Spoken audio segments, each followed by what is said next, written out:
Welcome back to my YouTube channel. કેમ છો? મજામાં? હર હર મહાદેવ, રાધે કૃષ્ણ। તો આજે અમારે બનાવવાનું છે મંચુરિયન। તો હું ને મારા પપ્પા ડેડાણ જાય છે બધો સામાન લેવા। તો ચાલો। તો આ ત્રાકુડા આવ્યું, આ ટાકોડા છે।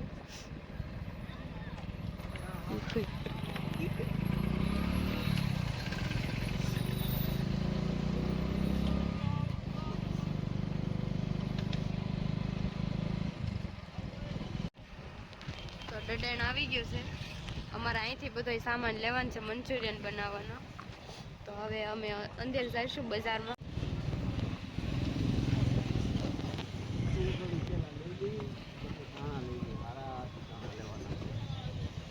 તો અમે આવી ગયા છીએ માર્કેટમાં, થોડુંક લઈ લઈએ। સામે જવું છે?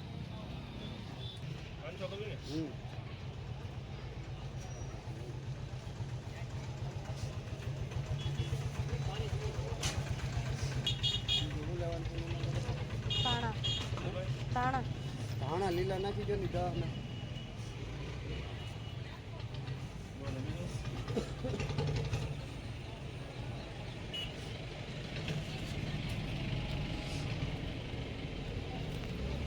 અમે બધું લઈ આવ્યા છીએ ને ઘરે આવીને આ બધું સુધારી નાખ્યું છે। કોબી અને આ ડુંગળી ને હવે ટમેટા બાકી છે ને મારા મમ્મી આદુ આદુ ઓલું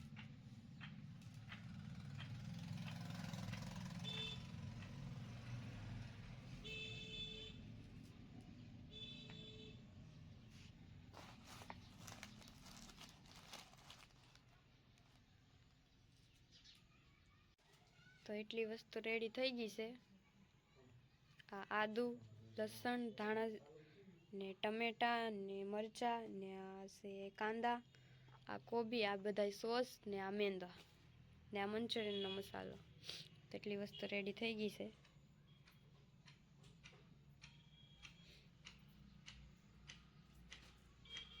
તો આ લોટ છે ને આવી રીતે કાંઈક ગોળી વાળીએ છીએ અમે, હું, મારા ભાઈ, મારા મમ્મી।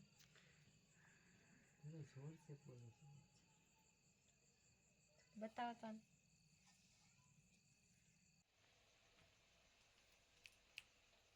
તેલ આવી ગયું છે ને મેં તળવાનું શરૂ કરી દીધું છે। જો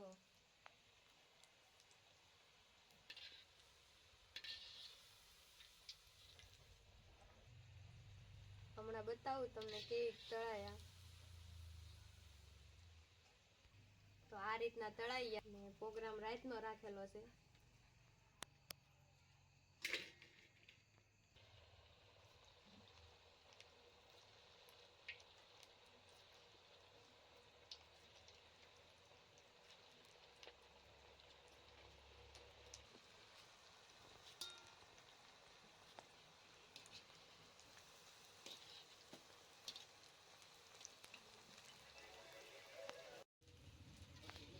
આ રીતની સડવા દેવાની છે।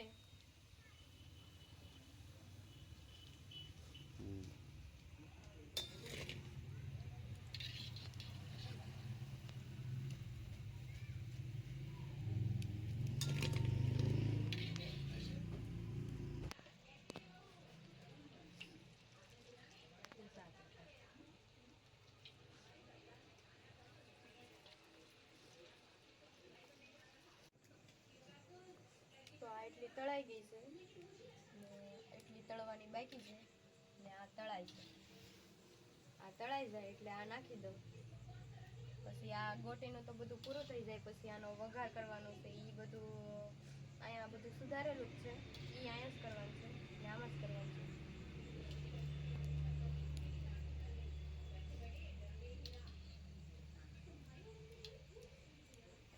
પછી વઘાર કરી નાખીએ એટલે મંચુરિયન રેડી। તો તળવાનું કામ પૂરું થઈ ગયું। આ સહેલું છે, આ થઈ ગયું।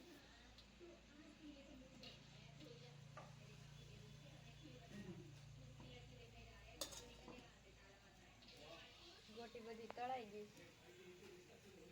એટલી ગોટી થઈ। આ છેલ્લું પૂરું।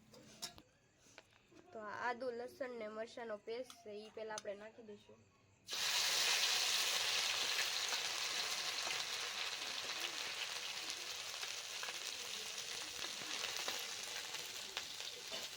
આ કાંદા.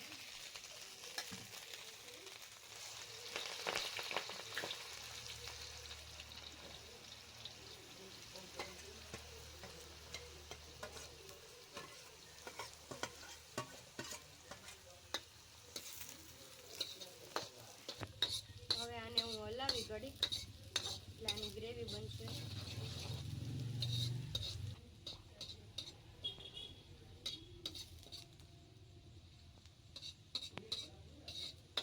આ ડુંગળીની થોડુંક સડી ગયું છે એટલે હવે આમાં આપણે ટમેટા નાખી દઈશું અને એને તે ઘડીક સડવા દઈશું. તો આપણે આ ટમેટા નાખી દીધા છે, હવે એને ઘડીક સડવા દઈશું. જ્યાં સુધી એનો કલર ન પકડે ત્યાં સુધી આપણે એને સડવા દઈશું.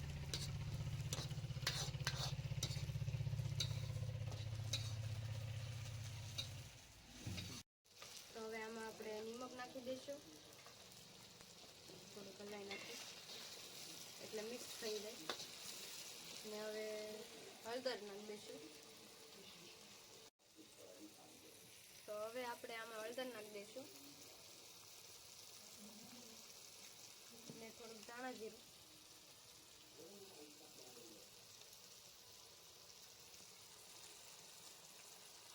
ને હવે આને હલાવી નાખશું એટલે ચડી જાય. એટલું બધું જે પણ મસાલો નાખ્યો એ બધો હરખોથી ચડી જાય.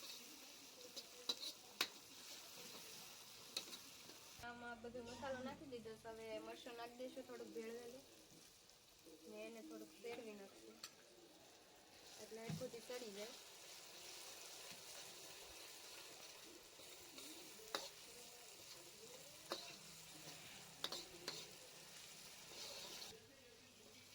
હવે તમને આમાં થોડોક લાલ કલર દેખાતો હશે, મરચું નાખ્યું એટલે થોડોક લાલ કલર થયો છે એટલે અમે કલર પકડાવવા હતું અમે થોડુંક મરચું નાખ્યું હતું. જે આપણે પહેલા તળી હતી ગોટીઓ એ હવે આમાં નાખવાની છે. તો હવે ગોટીઓ નાખી દઈએ.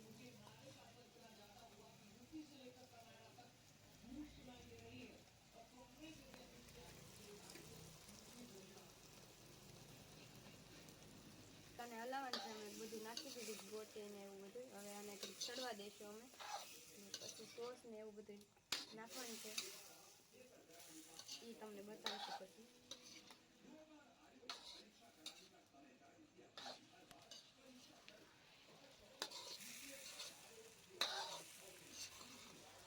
તો આવી રીતનું કાંઈક બન્યું છે. જો હજી આમાં સોસ ને એવું નાખવાનું બાકી છે એટલે કલર ન થાય.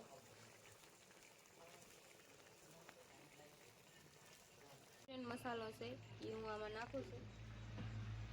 થોડોક નાખી દઈએ આમાં.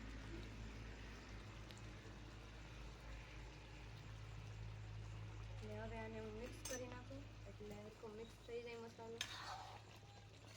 ને પછી થોડાક બીજા સોસ છે એ નાખવાના છે. આને મિક્સ કરીને પછી સોસ નાખશું.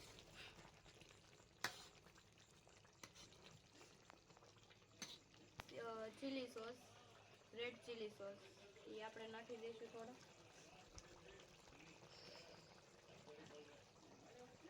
ને હવે એને પણ મિક્સ કરી નાખીએ એટલે એ હરખો મિક્સ થઈ જાય.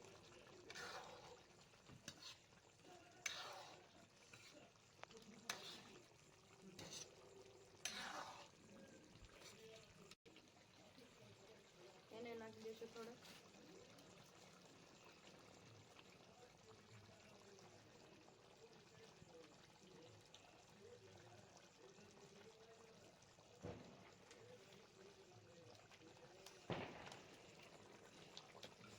ને એને હવે મિક્સ કરી દઈશું.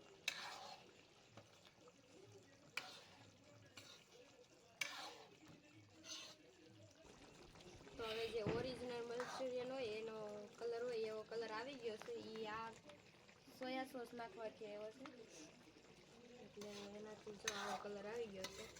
હવે બસ મંચુરિયન બની ગયો છે આપણું. હવે આ છેલ્લા ધાણા નાખવાના છે તો એ હું નાખી દઉં. અમારે થોડુંક ગ્રેવી વાળું રાખવાનું હતું એટલે અમે થોડુંક ગ્રેવી રાખ્યું છે મંચુરિયનમાં. ને અમારું મંચુરિયન બની ગયું.